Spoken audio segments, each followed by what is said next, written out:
नमस्कार। भव्यासरी न्यूज से मैनपुर। आगरा के रहने वाले बदरुद्दीन और उनका बेटा अरशद, ये दोनों लखनऊ आकर के 4 बेटी और अपनी पत्नी की हत्या करने वाले थे और चारों को मौत के घाट उतार दिया। अभी बदरुद्दीन कहाँ है ये तो कहना मुश्किल है, क्योंकि पुलिस जो है उनके पीछे है, उनको ढूंढ रही है, उनकी तलाश है। और अरशद जो है वो हत्या करने के बाद पुलिस चौकी में जा करके पूरा बयान दर्ज किया। अभी पुलिस के गिरफ्त में अरशद है। इनकी एक कहानी हम आपको बताने के लिए जा रहे हैं, बहुत ही अहम कहानी है। बदरुद्दीन जो है उन्होंने एक शादी नहीं 2 शादी की थी। ये पत्नी को जो अभी हत्या किया लखनऊ में, इससे पहले भी उन्होंने एक शादी की थी और वो जो निकाह किया था उनसे उनकी एक लड़की थी जिसका नाम था फरहीन। फरहीन जब थोड़ी बड़ी हुई तो वो चूंकि कोल्ड स्टोर में जॉब किया करती थी, वहां एक कश्मीरी लड़की से उनका प्यार हुआ और प्यार के बाद उन्होंने 2014 में शादी भी कर ली। और शादी करने के बाद वो कश्मीरी लड़के के साथ अपने ससुराल चली गई या कश्मीरी लड़की के साथ रहना शुरू कर दिया। लेकिन पता नहीं क्या हो गया कि 2 साल में ही ये जो मोहब्बत का कुमार था ये उतर गया और उसके बाद दोनों के बीच तलाक हो गई। जब तलाक हो गई, फरहीन क्या करती, लौट के फिर अपने घर अपने पिता के पास चली आई। पिता ने उसको रख लिया घर में, चूंकि उनके एक ही कमरे थे, उसी कमरे में वो सभी लोग रहा करते थे। फरहीन भी वहीं पे रहना स्टार्ट कर दिया। लेकिन अब जो जिंदगी थी वो करवट बदल चुकी थी। अब फरहीन का आना जाना कहीं भी बहुत मनाही था कि आप घर से कहीं नहीं निकल सकते। तो फरहीन अंदर ही अंदर रहना शुरू की। लेकिन इनका भाई जो था अरशद, वो काफी मारपीट करता, जिसकी शोर मोहल्ले वाले भी सुनते। ये भाई जो था उसके चेहरे को भी आप देख सकते हैं कि किस तरह गुस्सैल प्रवृत्ति का नजर आ रहा है। पता नहीं बचपन में ऐसा क्या परवरिश हुआ जो धीरे धीरे धीरे ये इतना आक्रोशित हुआ, जो चेहरे पर भी साफ गुस्सा नजर आ रहा है। अब फरहीन जो है वो घर में जब रहना शुरू की तो धीरे धीरे उसकी तबीयत बिगड़ना शुरू हो गया। नेचुरली है वो शादीशुदा विवाहिता बेटी थी। उसके दिल में ऐसा उतारा चढ़ाव होता था कि शादी के बाद पता नहीं मेरी जिंदगी कैसी हो गई। वो 2 साल जो गुजरे थे पति के साथ, उस कहानी को वो जरूर याद करती होगी और इसी में वो दिन बर दिन गलती चली गई और गलना इतना स्टार्ट किया कि उसके शरीर में भी कुछ घाव का रूप होना शुरू हुआ, जिसको देखने के बाद भी उसका इलाज नहीं कराया गया। और इसी दर्द में वो दर्द और भी दिन व दिन बढ़ता चला गया और उसकी मौत हो गई। मौत के बाद एक तो घर में पिटाई पड़ जाए, उस पर से शरीर में किस तरह की जो दर्द है वो पैदा हो जाए, घाव निकल जाए और उसके बाद भी कोई उस दर्द का इलाज ना करे, तो नेचुरली है कि मौत तो गले लगा ही लेती है। कोई लगाए या ना लगाए, कोई काम दे ना दे, लेकिन मौत अवश्य गले लगा लेता है। वो फरहीन की मृत्यु हो जाती है। मृत्यु होने के बाद ये जो इनके भाई हैं वो घर में ही कब्र खोदते हैं और कब्र खोदने के बाद उतने फीट का कब्र खोद के इसको उसमें दफनाने की ही बात करते हैं कि ये फनक किसी पड़ोसी को लग जाती है। पड़ोसी को इसलिए लगती होगी क्योंकि कफन तो बाहर से ही खरीद कर लाएंगे, तो कोई पूछेगा ही या दुकान वाले को पता चलेगा। कुछ न कुछ ऐसा हलचल मोहल्ले में हुआ जो लोग इनके यहाँ पहुंचना शुरू कर दिए और लोगों ने समझाया कि घर में कहीं कब्र बनता है, बेटी को कहीं इसमें दफनाएंगे।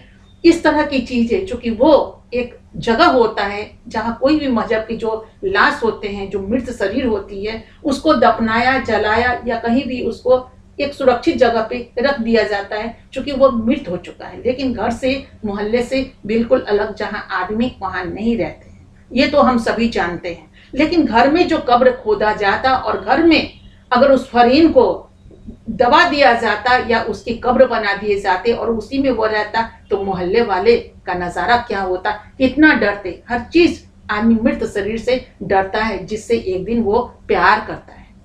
अब जब वो समझाना शुरू किए तो बदरुद्दीन कह रहे मेरा बेटा ने किया है, बिल्कुल सही किया है। अब हम क्या करें, जनाजा उठाने के लिए तो 4 जन चाहिए ना, जो मेरे पास नहीं है। तो इस तरह के सवाल जो पड़ोसियों के पास उन्होंने रखा, तो फिर पड़ोसी लोगों ने आपस में बात की, एक दूसरे से मदद मांगी और तब जाकर के फरहीन का जनाजा उठाया गया और जाकर के तब कब्र में इसे दफनाया गया और दफना करके फिर ये लोगों की वापसी हुई। तो ये कहानी एक बददिमाग आदमी की है। आप समझ सकते हैं कि इंसान इतना बददिमाग है कि अगर कोई मर जाए तो इसको क्या रहने वाले घर में दफनाया जाता है या फिर उसके लिए कब्र बना है, और हिंदू के लिए भी अलग जलाने की व्यवस्था की गई है ताकि उसका जो भी शरीर है और वो क्षेत्र बना हुआ है जो निर्धारित किया हुआ है कि ये जो भी मृत शरीर है वो वहीं जाएगा। तो इस तरह के तो बददिमाग लोग ही करते हैं। इसकी शादी हुई है, ये बेटे की जब शादी हुई मकान बनने के बाद, पास के पड़ोसी में ही चांदनी नाम की लड़की थी जो बहुत खूबसूरत है, अच्छी है। तो इनकी जब शादी हुई तो लड़की दुल्हन बन करके आ गई। परिवार वाले सोचे लड़की वाले की लड़का भी ठीक ही ठाक है, इकलौता है, 4 बेटी है, धीरे धीरे शादी हो जाएगी, ये लोग अपने ससुराल चली जाएगी, दुकान तो एक है ही और मकान भी बना हुआ है, कोई दिक्कत नहीं है। तो इनकी ब्याह हो गई। ब्याह होने के बाद इनके जो ससुर हैं बदरुद्दीन, इनकी नजर बहू पे अच्छी नहीं थी, और एक पत्नी बखूबी अपने पति का नेचर तो जानती है, इससे वह वाकिफ होती है कि मेरे पति का नजरिया क्या है, उसकी नजर क्या है बेटियों पे, बबुओं पे या किसी महिलाओं पे। इस चीजों को उनकी पत्नी बहुत जानती थी अच्छे से। 2 महीने में ही अपनी बहू को बताया कि तुम यहाँ से भाग जाओ, तुम यहाँ से भाग जाओ, नहीं तो ये लोग तुमको मार देंगे। अपनी सास की बात को मान करके चांदनी अपने घर से चली गई। ससुराल से जब गई तो उसकी वापसी नहीं आई।